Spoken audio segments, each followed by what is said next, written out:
సరే ఇప్పుడు చూస్తుంటే కేసినేని నాని బాటలోనే ఇంకొంతమంది వైసీపీ నేతలు కూడా ఉన్నారని చెప్పేసి అయితే వార్తలు వస్తున్నాయి. మన కేసినేని నాని ఏ వ్యాఖ్యలు అయితే చేశారో మనం చూసాము. సో ఇప్పుడు అదే మరి రాజకీయ సన్యాసం తీసుకోవడమా, లేకపోతే వాళ్ళు గప్చుప్గా సైలెంట్ అయిపోయి అజ్ఞాతంలోకి వెళ్ళిపోతారా సార్ మరి వైసీపీ నేతలు ఎవరైతే ఉన్నారో వాళ్ళు? జగన్మోహన్ రెడ్డి పట్ల అతను నిలబెట్టిన అభ్యర్థుల్లోనే ఇవాళ అపనమ్మకం, అవిశ్వాసం.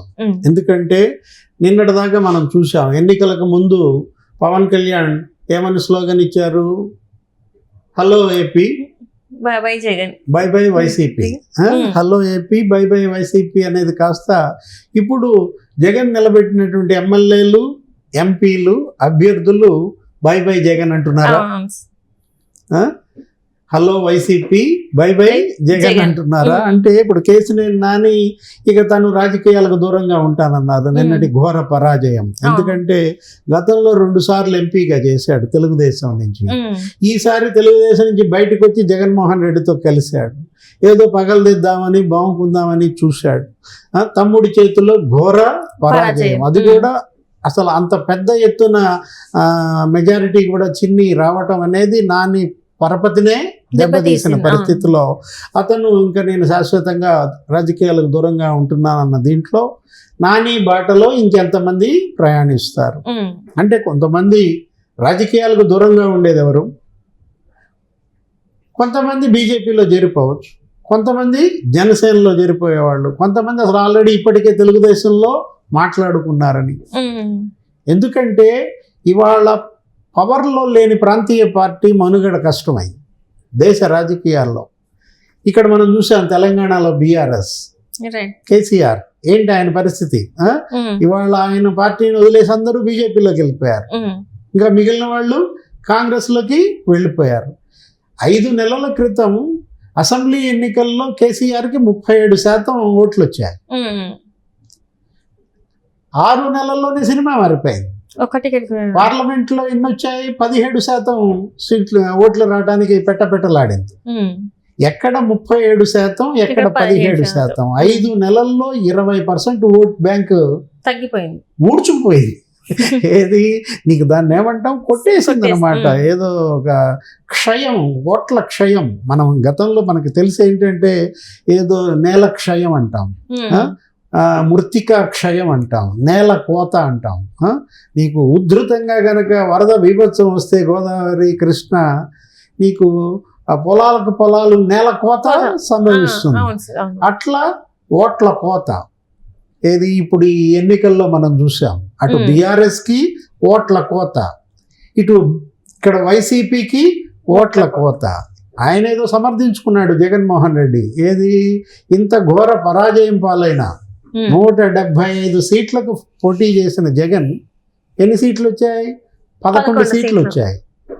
జనసేన 21 సీట్లకి పోటీ చేసి 100% strike rate. Telugu Desam party 95% strike rate, BJP 80% strike rate. కూటమిలో పార్టీల స్ట్రైక్ రేట్ అలా ఉంటే Jaganmohan Reddy YCP strike rate ఎంత? 6%. 175కి 11 గెలవడం అంటే 6% స్ట్రైక్ రేట్తో అతను పార్టీని ఏం నడుపుతాడు అనే ఒక అపనమ్మకం, అవిశ్వాసం ఎవరిలో ఏర్పడింది? ఆయన నిలబెట్టిన ఎమ్మెల్యేల్లో. ఈ గెలిచిన 11 మంది ఎమ్మెల్యేల్లో, 9 ఎంపీల్లో, ఓడినటువంటి 164 ఎమ్మెల్యేల అభ్యర్థుల్లో, ఓడినటువంటి 21 ఎంపీల అభ్యర్థుల్లో ఇవాళ జగన్ క్రెడిబిలిటీ లేని పరిస్థితి. జగన్ నాయకత్వం పైనే వాళ్ళల్లో సంశయం వచ్చినప్పుడు మనం చూసాం. జక్కంపూడి రాజా ధనంజయ రెడ్డి వల్ల ఈ రోజు ఉతికి ఆరేశాడు. ఏమని? అసలు ఈ ఓటమికి ప్రధాన కారకుడు ధనంజయ రెడ్డి. ధనంజయ రెడ్డి మాటలు నమ్ముకుని జగన్మోహన్ రెడ్డి మమ్మల్ని ముంచేశాడు. నేను అనేక సార్లు అతని దగ్గరికి వెళ్ళి జగన్మోహన్ రెడ్డి అపాయింట్మెంట్ అడిగితే కనీసం ఇప్పించకుండా వెయిట్ చేసినా కూడా లోపలికి ప్రజా సమస్యల మీద జక్కంపూడి రాజా వెళ్ళినప్పుడు ఆ కోరుకొండ భూముల గురించో పురుషోత్తపట్నం ప్రాజెక్టు ఆ భూ నిర్వాసితుల కోసం వెళ్తే అతన్ని గంటల తరబడి నిరీక్షించి ఇప్పుడు కుదరదని అతను అన్నాడంటే ఏ రకంగా జగన్మోహన్ రెడ్డి పాలనలో అవమానాలకు గురయ్యారు రైట్. ఎమ్మెల్యేలు, ఎంపీలు. కర్నూలు సంజీవ్ కుమార్ చెప్పాడు ఎంపీ, ఏమని, అసలు మా సీఎం నేను కలిసి 2 సార్లే 5 ఏళ్లలో ఉన్నాడు. అంటే అటు ఎమ్మెల్యేలకి జగన్ దర్శనం లేదు, ఎంపీలకి జగన్ దర్శనం లేదు. కరణం ధర్మశ్రీ అన్నాడు, ఏమని, ఐప్యాక్ వల్లే మనం ఓడిపోయామని. అతను గుడివాడ అమర్నాథ్ అన్నాడు, ఏమని, వాలంటీర్లే మా కొంప ముంచారు, వాలంటీర్ల వల్లే ఓడిపోయాని. కాటసాని రాంభూపాల్ రెడ్డి తాజాగా మరో గంతు కలిసింది. రాంభూపాల్ రెడ్డి ఏమన్నాడు, ల్యాండ్ టైటిలింగ్ యాక్ట్ వల్లే ఓడిపోయామని దుమ్మెత్తి పోశాడు. అండ్ ఇంకొంతమంది నేతలు ఏంటంటే ఇవాళ జగన్మోహన్ రెడ్డి గారిని కలిశారంటే, కలిసినప్పుడు వాళ్ళు చెప్పేది ఏంటంటే గడప గడపకి వెళ్ళినప్పుడు ఎక్కడ కూడా వైసీపీకి వ్యతిరేకత అనేది లేదు, కానీ ఈ రోజు మనం చూసుకుంటే ఇంత ఘోర పరాజయం అయ్యాము, వీళ్ళందరూ ఎక్కడ కూడా తెలియనియలేదు, అసలు ఎందుకు ఓడిపోయాము కూడా ఇప్పటికి కూడా అర్థం కాని పరిస్థితి ఉంది. వాళ్ళు ఓన్లీ ఓట్లు పోలింగ్ చేసిన రోజు మాత్రం ఎందుకు ఇలా చేశారు, ఆ రోజు ఏదో జరిగింది అని చెప్పేసి ఆయన ఏదో సంతృప్తి పరిచే బ్యాచ్ అదంతా. ఏది గడప గడపకి వెళ్తే వ్యతిరేకత లేదని ఏం చెప్పినా ఆయన నమ్మద్దు.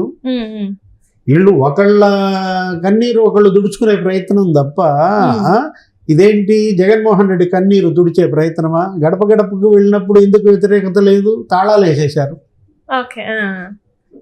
వైసీపీ ఎమ్మెల్యేలు మంత్రులు మా ఊరు వస్తున్నారంటే ఆ ఊరు ఇళ్ళకి తాళాలు వేసి వెళ్ళిపోయారు. ఇంకో ఊళ్ళో ఆ ఊరు ఇళ్ల మీద పసుపు జెండాలు ఎగరేశారు.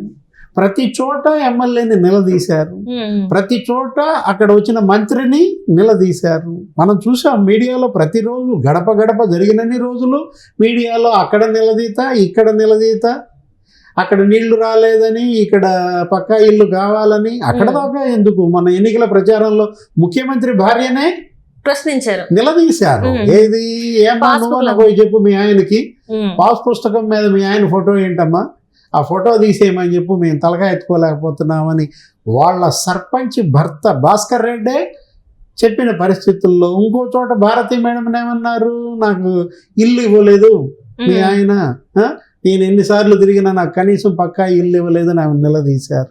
మరో చోట నీళ్లు రావటం లేదు, తాగునీటి ఇబ్బందిగా ఉందని నిలదీశారు. సమస్యలనేమో గాలికి వదిలేశాడు. ఎంతవరకు తన వందిమా గదులను తన భజన పరుల్ని పెట్టుకుని అటు వాలంటీర్లు, ఐప్యాక్ వీళ్ళనే నమ్ముకుని పార్టీనే గాలికి వదిలేశాడు. దాని ఫలితమే కేశినేని నాని రాజకీయ సన్యాసం అయినా లేదు, కేశినేని నాని బాటలో ఇంకా అనేక మంది రాజకీయాలకు దూరం అవుతున్నా లేదు, జకంపూడి రాజా, ధర్మశ్రీ, గుడివాడ అమర్నాథ్ వీళ్ళలాగా ఇవాళ ధ్వజమెత్తిన రేపొద్దున జగన్మోహన్ రెడ్డినే మరి కొంతమంది నిలదీసే అవకాశం ఉంది. 11 మంది ఎమ్మెల్యేల్లో ఇప్పటికే సగం మంది తెలుగుదేశంలోకి వెళ్ళిపోతున్నారు అంటున్నారు.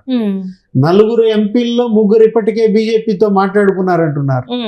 ఈ పరిస్థితుల్లో జగన్మోహన్ రెడ్డి ముందున్న ఒకే ఒక అంశం, ఆ పార్టీని కాంగ్రెస్లో విలీనం చేయడమా, బీజేపీలో చేయడమా. Right sir, right. Thank you so much sir. నమస్తే.